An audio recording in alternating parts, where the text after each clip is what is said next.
Why aren't there any wild bears roaming around Britain today? We've got 8 different bear species chilling in different parts of the world, yet Britain's bear count is at a big fat 0. Turns out, it wasn't always like that. Imagine this. Just about 7,000 years ago, over 13,000 brown bears were hanging out across the British Isles, having a pretty great time. But then, just 1,000 years ago, all of them disappeared. Poof, gone. So what's the deal here? Where did the bears go, and is there any chance of them coming back? Back in the day, Britain was connected to mainland Europe by a land bridge. This bridge meant that bears and other animals could just wander over whenever they felt like it. A little vacation from the mainland, if you will. Whatever animals lived in mainland Europe, including the European brown bear, also called Britain home. Fast forward to today, and you've got around 18,000 brown bears scattered across Europe, minus Russia. Most of these furry guys are hanging out in Romania's Carpathian Mountains. Oh, and in Russia itself, over 100,000 brown bears, with around 36,000 in European Russia alone. Bear paradise, right? But then, the last ice age ended, ice melted, and sea levels rose. There goes our trusty land bridge. About 8,500 years ago, it got swallowed up by the sea. This left our bears and other animals trapped on the island that Britain had now become. They either had to adapt to all the changes or face extinction. Spoiler alert, things didn't go too well for the bears. The landscape changed a lot. Grasslands shrank, forests grew, and human settlements started popping up everywhere. Bears weren't really down for these changes, and their numbers dwindled. To make things worse, one of the bear's favorite foods, the Pleistocene woodland bison, also went extinct around 6,000 years ago. Their habitat got eaten up by expanding woodlands, and humans hunted them for meat, bones, and hide. With no bison to munch on, the bears lost an important part of their diet. Sure, they still had deer to hunt, but those were also being targeted by other predators like the Eurasian lynx and wolves. The lynx vanished from Britain by the 17th century, and wolves stuck around until 1760.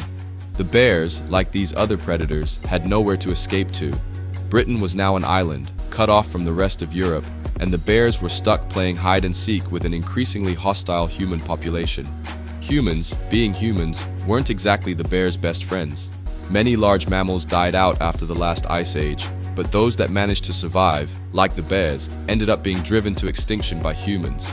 As people expanded their settlements, they cleared forests for houses and farms, further restricting the bears' natural habitat. Scientists aren't even completely sure when the bears actually went extinct in Britain. Bear bones are pretty rare, and they've only found some in random caves. But one thing's for sure, they were spread across the whole island, from southern England to Scotland. They were around from the Stone Age all the way to post-medieval times, but with their woodlands being chopped down and people hunting them for fun or profit, they gradually disappeared. Interestingly, during Roman times, 43 AD to 410 AD, bear numbers seemed to spike. But this wasn't because the population was bouncing back or anything. Instead, it was because the Romans were bringing bears over from mainland Europe for entertainment. Bear dancing, bear baiting, you name it. Bears weren't just roaming the forests, they were also part of the ancient circus act. So when scientists dig up bear bones from that period, it's hard to say if they belong to native British bears or to some unfortunate imports from Europe. Even after the last wild bear died out, Britain kept importing bears. The Romans might have kicked off the trend, but it didn't end with them. Bears were still present in places like the Tower of London and kept being brought into the country right up to the 20th century. Bears were popular for all sorts of reasons: entertainment, symbols and coats of arms, and even as teddy bears for kids. Plus, they were used for their body parts too. Bear grease, for example, was supposedly a treatment for hair loss. Yes, people were rubbing bear fat on their heads to keep baldness at bay. And let's not forget the whole bear baiting craze that swept through Britain during the Middle Ages. This wasn't exactly a noble tradition. It was more like a twisted form of entertainment where bears were chained up and set upon by dogs while crowds cheered.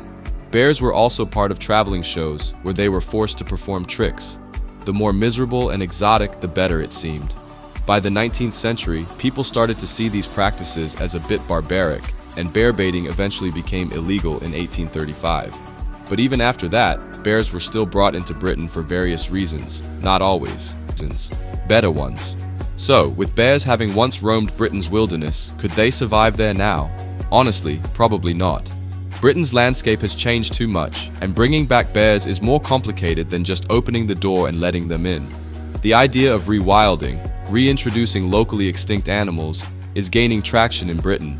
Some projects have even seen ancient wildlife making a comeback. For instance, they recently brought back European bison to help manage woodlands. These bison do things like debark weaker trees, letting them naturally fall and rot on the forest floor. It's a pretty cool, natural way of managing the landscape, and if they do well, who knows? We might see more bison in other parts of Britain in the future, but reintroducing brown bears? That's a whole different story. Unlike bison, bears are predators, and Britain's been predator-free for a long time. A survey showed that about a quarter of Brits were all for reintroducing bears into the woodlands. But unlike people in other parts of Europe or North America, the British aren't used to sharing their countryside with something that can actually eat them. People would need to get educated on bear safety, which, let's be real, isn't something most Brits think about when going for a Sunday hike. And it's not just about carrying bear spray or storing food securely. There'd also be the question of whether people would need firearms to protect themselves in bear country. Something tells me that's a debate no government is eager to start in firearm-free Britain. Think about it. If you've grown up in a country where the most dangerous animal you might encounter is an angry badger, suddenly dealing with a 600-pound bear that could tear you apart isn't exactly an easy adjustment. The logistics of reintroducing bears would also be a nightmare. Where would they live? How would they be kept from wandering into populated areas? What would happen if there was a bear attack? These are questions that need answers, and the solutions are anything but simple. On top of that, there's the whole issue of Britain's modern landscape. Back when bears roamed freely, there were vast forests and open areas where they could hunt, roam, and live without much interference from humans. Today, those spaces are mostly gone. Forests have been replaced by towns, cities, farms, and roads. Even if we tried to reintroduce bears, they'd have a hard time finding enough territory to survive. They'd likely end up crossing paths with people more often than not, which could lead to conflicts.